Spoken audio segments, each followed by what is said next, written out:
Welcome and thank you for joining us here at News 20 at 5. I'm Brea Hollingsworth. And I'm Giselle Thomas. We start today with news about a mass shooting in Texas. A man opened fire at a Texas church, killing at least 26 people and wounding about 20 others. The shooting happened Sunday morning in the small town of Sutherland Springs near San Antonio.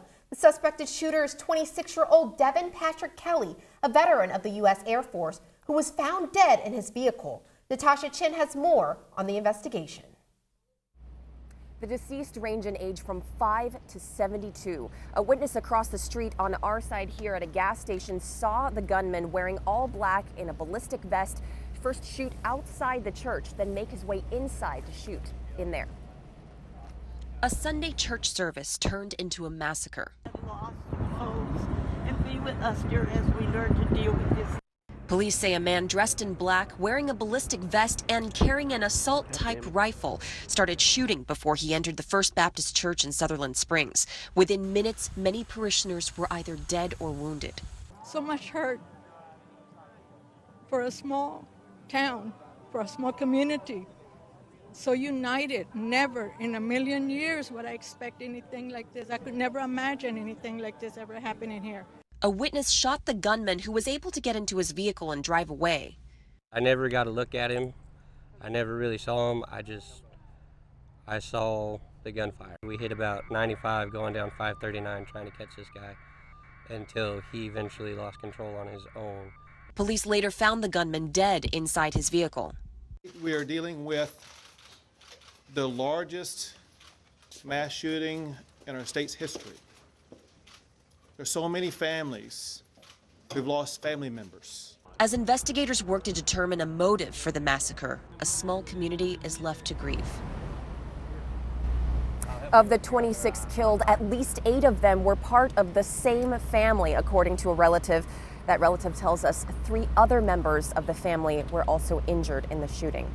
In Sutherland Springs, Texas, Natasha Chen, back to you.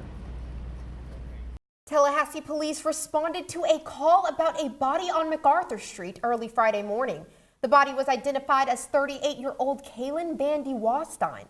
Neighbors in the area were shocked by the discovery because they say the neighborhood is normally quiet and family-oriented. Investigators are asking anyone with information to call Crime Stoppers at 850-574-TIPS or the Tallahassee Police Department. Authorities identified the man stabbed in his home Thursday in Tallahassee. 27-year-old Joseph Jackson was pronounced dead on the scene after deputies arrived and responders tried to revive him. The stabbing occurred at the mobile home on Matthew Carter Court, where neighbors say the victim lived with his younger son. The Leon County Sheriff's Office has not commented on anything involving the case, and LCSO is asking anyone with information to call Crime Stoppers at 850-574-TIPS. After the death of FSU student Andrew Coffey, President John Thrasher has suspended all Greek life on the campus of Florida State University. New member meetings, tailgating organized by chapters, retreats, and socials have all been banned for all sorority and fraternity chapters. Coffey was a part of the Pi Kappa Phi fraternity. We will have more information on the subject as we are updated. The cost of the arrival of emergency medical services may be too high for patients. It can cost patients anywhere from $800 to $1,000 for EMS services in Leon County. This sparked a discussion last week between insurers and EMS representatives, which focused on reaching a common ground to minimize transportation costs. An insurance consumer advocate will propose a contract negotiation which suggests for insurers and EMS. If a conclusion is not found, the insurance advocate will suggest a legislative fix. It's Alzheimer's Awareness Month and Tallahassee is already celebrating. Alzheimer's awareness is something very special to Leon County Commissioner Mary Ann Lindley. I have a cousin who's suffering from dementia. Hundreds of people gather together for the annual Forget Me Not Walk. It's an annual event that we have every year to honor caregivers and to remember those who have gone before us and then those who are currently living with the disease. The event featured face painting, hair braiding, and even a bouncy house. The Tallahassee Police Department and the Leon County Sheriff's Office supported the cause, including Chief of Police Michael DeLeo and Sheriff Walter McNeil. It's important that caregivers and those living with dementia have the support they need And as you can see, everyone around me is wearing purple, which represents the purple angel, a symbol of hope. Currently, there is no cure for Alzheimer's. I think there's a lot of on the cutting edge research that's being done, and nothing's been proven yet. But what we know is that good health, good habits, you eat right, you exercise, all of those things are going to impact your overall health and possibly whether you'll have Alzheimer's or not. And that's why hope for the cure is still alive. And tonight, the celebration will continue with a charity golf tournament at the Capital City Country Club. The event is put on by the Alzheimer's Project and took place at Cascades Park. Phase 2 of FAMU Way is almost complete. The development will include a roundabout on Gamble Street, bicycle lanes, and on-street parking. The construction is in its final stage to connect St. Mark's Trail to Capitol Cascades Trail.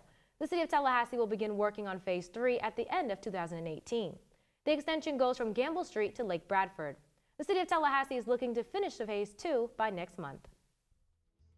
Coming up, a tragic discovery was found in a dumpster in Miami. Also, an off-duty officer's life was brought to an unfortunate end. Stay tuned for more. You're watching News 20 at 5. Thanks for sticking with us. I'm Brea Hollingsworth. And I'm Giselle Thomas. Let's get into some news right out of Miami. The body of a young girl was found in a dumpster in Miami-Dade, Florida. A man said he was taking out the trash on Sunday in the Princeton area, and when he looked inside the trash can, he saw a little girl. Authorities said the girl, who was black, was between 3 and 8 years old. The medical examiner's office hasn't identified the little girl or disclosed the cause of death. Anyone with information is asked to contact police. A possible tornado does significant damage in Salina, Ohio. Dayton Power and Light reports at least 2,000 people were in the dark. 8 people were treated for minor injuries. The severe storms knocked down poles, smashed signs, and damaged roofs. A tornado watch remained in place until this morning. The mayor says every hand is on deck, including the sheriff, who has sent out a communications unit. A senator has been injured after being attacked. Our own Brea Wesley has more on the story. Brea, what do you have for us? Well, Giselle, Senator Rand Paul has more injuries than previously announced after an attack on Friday. A senior advisor to the senator said he has 5 broken ribs and lung injuries and that it's unclear when he'll return back to work. The GOP senator was assaulted at the home by a neighbor nearby, according to Kentucky State Police. A motive is not yet known. According to a police statement, Paul told officers the suspect, Renee Boucher, tackled him from behind, forcing him into the ground. Paul later tweeted thanking those who sent messages of support.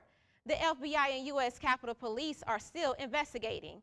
That's all I have for you all today. Back to you at the desk.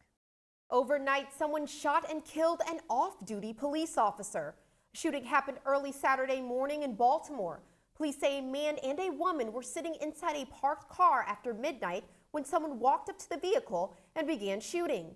40-year-old Tony Anthony Mason Jr. died at the hospital. The 43-year-old woman survived after being hit in the leg. Mason was a sergeant with the D.C. Metropolitan Police Department. It is not clear what prompted the shooting. Police are still looking for the shooter.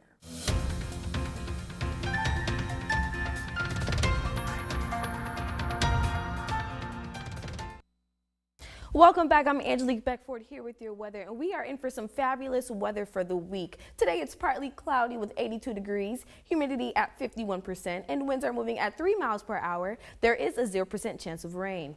Let's take it to tonight's forecast with clear skies, 58 degrees. Humidity is moving at 97%, and there is a 10% chance of rain. The sun will be setting at 8:46 p.m. Let's take it to our area temperatures. Albany has a high of 85 and a low of 63. Bainbridge has a high 86 and a low 63. Moving on to Quincy, we have a high 83 and a low 58. Crawfordville has a high 86 and a low 59. Moving on to Mariana, we have a high 82 and a low 62. Moultrie has a high 84 and a low 63. And lastly, Thomasville has a high 84 and a low 63. Let's take it to our 5-day forecast. Tuesday, it's partly cloudy with a high 84 and a low 61. Wednesday, it's partly cloudy as well with a high 84 and a low 61 as well. Let's take it to Thursday. It's partly cloudy with a high 74 and a low 51. Moving on to Friday, it's going to be sunny for our set Friday with a high 73 and a low 49. And lastly, Saturday is going to be sunny as well with a high 73 and a low 59. I'm Angelique Beckford with your weather updates. We'll be back after the break. Welcome back. I'm Jessica Ward with your sports. Happy Monday, folks. FAMU lost the football game Saturday against Howard. The score 37-26. The Rattlers gave up the game late. FAMU was up 23-20 before the half. Howard's quarterback Kalen Newton, the younger brother of the Carolina Panthers, Cam Newton, had 141 rushing yards and 294 passing yards. Senior Brandon Norwood led the Rattlers with 6 receptions for 60 yards. This was the Rattlers' final home game of the season. Florida State finally secured a W at home. FSU beat Syracuse 27-24 in a game that looked like it was going to go into overtime. The Noles scored 21 points in the first half, making it the team's highest scoring half of the season. Cam Akers had 2 touchdowns and Iquan Murray had one of 51 yards. The Noles are looking to be able to play a bowl game this season, but to do that, they must defeat their next opponent, Clemson, at Clemson on Saturday. Here are Coach Jimbo Fisher's thoughts on playing a bowl game this season.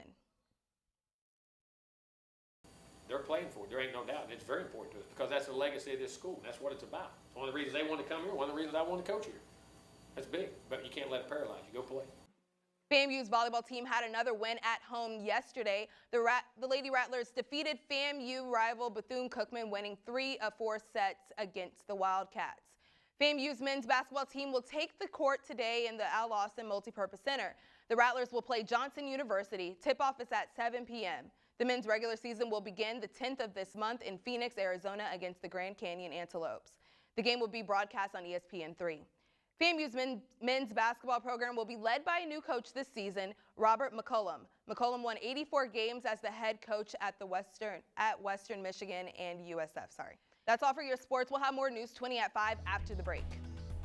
I'm Giselle Thomas. And I'm Brea Hollingsworth. Thanks for watching, and remember to also follow us at FAMUTVnews.com for more news updates. Have a great evening. We'll see you back on Wednesday.